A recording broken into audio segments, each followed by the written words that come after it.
This is an optional video for question 4 if you need extra help.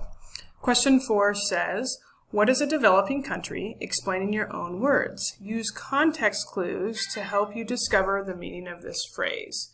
So this is a pretty challenging question. So first of all, we know what a country is. The United States, Canada, Mexico, Italy, those are all countries. They're like independent governments and land with citizens. But what does it mean to be developing? First of all, think of that word individually. What do we know? What does the word developing mean? Interesting. Okay. Demand for used electronics is higher in developing countries.